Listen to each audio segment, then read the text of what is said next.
Hi friends, எல்லாருக்கும் வணக்கம். இந்த வீடியோவில் நம்ம எதை பற்றி பார்க்க போகிறோம், மருத்துவம் மற்றும் மக்கள் நல்வாழ்வுத்துறையிலேருந்து நமக்கு தூத்துக்குடி மாவட்டத்தில் காலி பணியிடங்கள் அறிவிச்சிருக்கிறாங்க.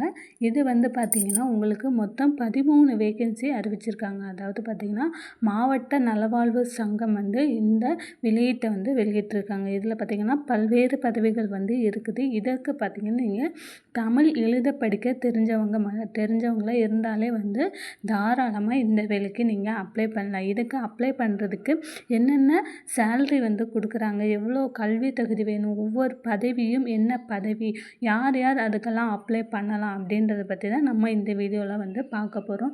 இந்த வேலையை பொறுத்தளவில் நீங்கள் ஆணாக இருந்தாலும் பெண்ணாக இருந்தாலும் யாராக இருந்தாலுமே கண்டிப்பாக நீங்கள் அப்ளை பண்ணலாம். நம்ம சேனலை நீங்கள் ஃபஸ்ட் டைம் பார்க்குறீங்க அப்படின்னா கண்டிப்பாக சேனலை சப்ஸ்கிரைப் பண்ணிட்டு பாருங்கள். நம்ம ரெகுலராக கவர்மெண்ட் பற்றின அப்டேட்ஸ் கொடுத்துட்டே வரோம். கண்டிப்பாக நம்ம சேனலுக்கு சப்போர்ட் பண்ணுங்கள்.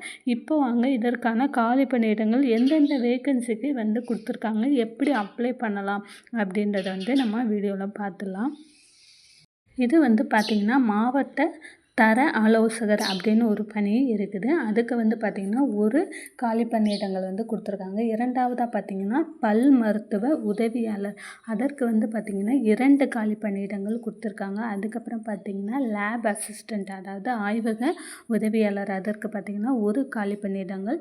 நுண்கதிர் வீச்சாளர், அதற்கு ஒரு காலி பணியிடங்கள். செவிலியருக்கு 2 காலி பணியிடங்கள் கொடுத்துருக்காங்க. வாகன துலக்குனர், இவங்களுக்கு டிரைவருக்கு 2 வேகன்சி, ஒரு வேகன்சி கொடுத்துருக்காங்க. காது கேளாத இளம் வயதிற்கான பயிற்றுனருக்கு ஒரு வேகன்சி கொடுத்துறாங்க.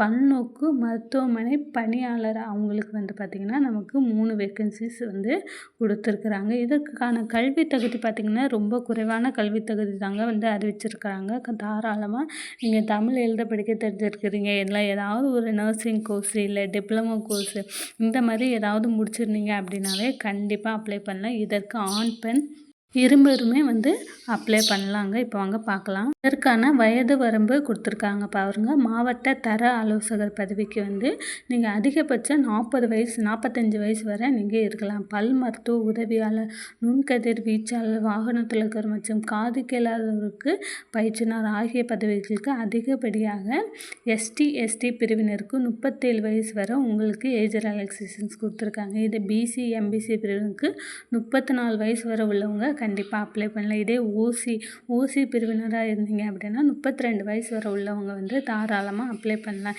இதே நீங்கள் லேப் டெக்னீஷியன்ஸ் ஜாபுக்கு அப்ளை பண்ணுறீங்க அப்படின்னா நீங்கள் 30 வயசு வரை நீங்கள் இருந்தால் தாராளமாக அப்ளை பண்ணலாம். இதே செவிலியர் பதவிக்கு பார்த்திங்கன்னா 50 வயசு வரை உங்களுக்கு கொடுத்துருக்குறாங்க. இதே பல்நோக்கு மருத்துவமனை பணியாளர் பதவிக்கு பார்த்திங்கன்னா அதிகப்படியாக உங்களுக்கு 40 வயசு வரை நீங்கள் தாராளமாக அப்ளை பண்ணலாம். இதற்கான கல்வி தகுதி உங்களுக்கு கொடுத்துருக்காங்க பாருங்கள். மாவட்ட தர ஆலோசகர் பதவிக்கு பல் மருத்துவம், ஆயுஷ், நர்சிங் அல்லது வாழ்க்கை அறிவியலில் இளங்கலை மற்றும் மருத்துவமனை நிர்வாகம் சார்ந்த படிப்பில் முதுகலை பட்டம் பெற்றிருக்க வேண்டும். 2 ஆண்டுகள் உங்களுக்கு எக்ஸ்பீரியன்ஸ் கொடுக்கணும். அது பல் டென்டிஸ்ட் இல்லை ஆயுஷ் இல்லை நர்சிங் அல்லது அறிவியல் சம்மந்தமாக ஏதாவது ஒரு டிகிரி நீங்கள் முடிச்சிருக்கணும். உங்களுக்கு பார்த்திங்கன்னா 2 ஆண்டுகள் எக்ஸ்பீரியன்ஸ் இருக்கணும். இதே பல் மருத்துவமனை உதவியாளராக நீங்கள் இருந்திருந்தால் கண்டிப்பாக நீங்கள் 10th முடிச்சிருந்தாலே நீங்கள் தாராளமாக அப்ளை பண்ணலாம். கொஞ்சமாவது டென்டிஸ்ட்டை பற்றி கொஞ்சம் டென்டல் கேரை பற்றி கண்டிப்பாக தெரிஞ்சிருக்கணும். ஒரு கிளினிக்லையானால் நீங்கள் ஒர்க் பண்ணீங்க அப்படின்னா கண்டிப்பாக இந்த பதவிக்கு நீங்கள் அப்ளை பண்ணலாம்.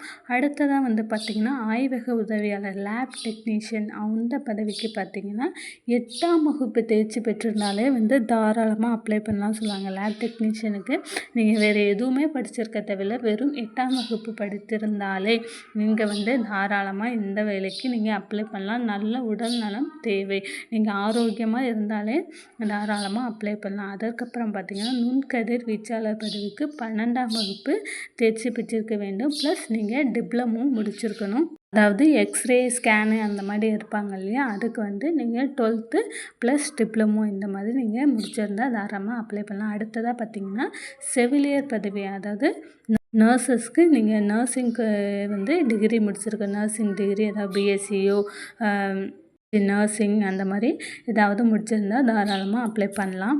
அடுத்ததாக பார்த்தீங்கன்னா உங்களுக்கு டிரைவர் வேகன்சிக்கு நீங்கள் தமிழ் எழுத படிக்க தெரிஞ்சிருந்தாலே போதும் அப்ளை பண்ணலான்னு வந்து சொல்லியிருக்கிறாங்க. அதுக்கப்புறம் பார்த்தீங்கன்னா காது கேளாத இளம் வயதினருக்காக பயிற்றுனர் வந்து அந்த துறை சம்மந்தமாக நீங்கள் ஒரு டிப்ளமோ முடிச்சிருக்கணும். அதுக்கு அடுத்ததாக பார்த்தீங்கன்னா பல்நோக்கு மருத்துவமனை பணியாளருக்கு தமிழ் வந்து எழுத படிக்க தெரிஞ்சிருந்தாலே வந்து போதும், தாராளமாக நீங்கள் அப்ளை பண்ணலாம். மேக்ஸிமம் பார்த்தீங்கன்னா நீங்கள் 10th 12th அதுக்கப்புறம் பார்த்தீங்கன்னா ஏதாவது ஒரு டிகிரி படிச்சிருந்தாலே இந்த வேலைகளுக்கு வந்து நீங்கள் அப்ளை பண்ணலாம். டிரைவர் வேகன்சியை பொறுத்தளவில் நீங்கள் எழுத படிக்க தெரிஞ்சிருந்தாலே போதும், கல்வி தகுதி அவங்க சொல்ல ஒரு 8ஆம் வகுப்பு நீங்கள் முடிச்சிருந்தாலே வந்து தாராளமாக இந்த டிரைவர் போஸ்டிங்க்கு அப்ளை பண்ணலாம். அதே மாதிரி பார்த்தீங்கன்னா லேப் டெக்னீஷியனுக்கும் அதுதான் சொல்லியிருக்கிறாங்க. லேப் டெக்னீஷியனுக்கு நீங்கள் லேப் டெக்னீஷியன் தான் முடிச்சிருக்கணும் அப்படின்றது இல்லை. டிஎம்ஐடி அவங்க எந்த ஒரு கல்வி தகுதியுமே கேட்கல.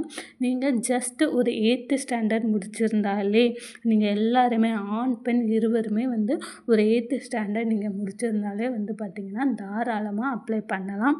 இந்த வேலை பார்த்திங்கன்னா உங்களுக்கு ரொம்ப ஈஸியான வேலை தாங்க. உங்களுக்கு சேலரியும் வந்து அதிகமாக வந்து கிடைக்கும். ஸோ கண்டிப்பாக வந்து இன்ட்ரெஸ்ட் உள்ளவங்க அப்ளை பண்ணி பாருங்கள்.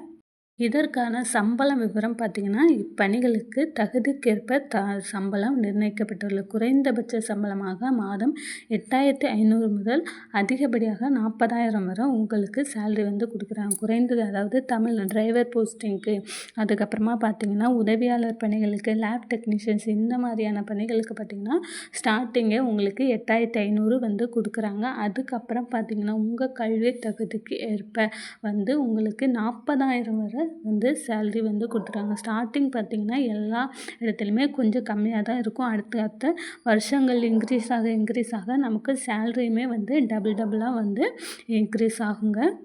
இதில் தேர்ந்தெடுக்கும் முறை பணியிடங்களில் தொகுப்பூதியத்தினால் நிர்ணயிக்கப்படுவதினால் தகுதியானவர் நேர்காணலின் அடிப்படையில் தேர்வு செய்யப்படுவார். அதாவது உங்களுக்கு இன்டர்வியூ வந்து வச்சு உங்களை வந்து தேர்ந்தெடுப்பாங்க. இதுக்கு வந்து பார்த்திங்கன்னா எக்ஸாம்ஸ் எதுவுமே வந்து கிடையாது. டைரெக்டாக இன்டர்வியூ அட்டன் பண்ணிங்கனாலே வந்து போதும், நீங்கள் வந்து தாராளமாக வேலைக்கு போகலாம். இதற்கான விண்ணப்பிக்கும் முறை எப்படி வந்து விண்ணப்பிக்கலாம் அப்படின்றதையும் போட்டிருக்காங்க. இப்பணியிடங்களுக்கு விண்ணப்பிக்க விருப்பமுள்ளவங்க வந்து தூத்துக்குடி NIC.in என்ற ஒரு வெப்சைட்டில் போய் நம்ம செக் பண்ணி பார்த்தா அதில் விண்ணப்ப படிவம் இருக்கும். அந்த விண்ணப்ப படிவத்தை நீங்கள் பதிவிறக்கம் செய்து வந்து நீங்கள் பூர்த்தி செய்யலாம். பூர்த்தி செய்த விண்ணப்பத்தோடு நீங்கள் உங்களுடைய கல்வி தகுதி சான்றிதழ் வந்து நீங்கள் இணைத்து தபால் வழியாக வந்து நீங்கள் கொடுக்கலாம். அல்லது நேரடியாகவே வந்து நீங்கள் கலெக்டர் ஆஃபீஸில் போய் இந்தளுடைய ஃபார்மை வந்து கொடுக்கலாம். இது வந்து பார்த்திங்கன்னா உங்களுக்கு முழுக்க கவர்மெண்ட் துறை சார்ந்த ஒரு பணியிடம் தாங்க. உங்களுக்கு தற்போது வந்து தற்காலிகமாக எடுத்தாலுமே நீங்கள் வந்து 1 or 2 years நீங்கள் ஒர்க் பண்ணினதுக்கப்புறமா உங்களுடைய எக்ஸ்பீரியன்ஸை வச்சு உங்களை பர்மனெண்ட் பண்ணுறதுக்கு சான்ஸ் நிறையவே இருக்குது. இன்ட்ரெஸ்ட் உள்ள ஆண்கள் மற்றும் பெண்கள் கண்டிப்பாக வந்து இந்த வேலையை அப்ளை பண்ணுங்கள். இது வந்து பார்த்திங்கன்னா முழுக்க கவர்மெண்ட் ஜாப் தாங்க. கண்டிப்பாக இன்ட்ரெஸ்ட் உள்ளவங்க அப்ளை பண்ணுங்கள் ஃப்ரெண்ட்ஸ். தேங்க்யூ.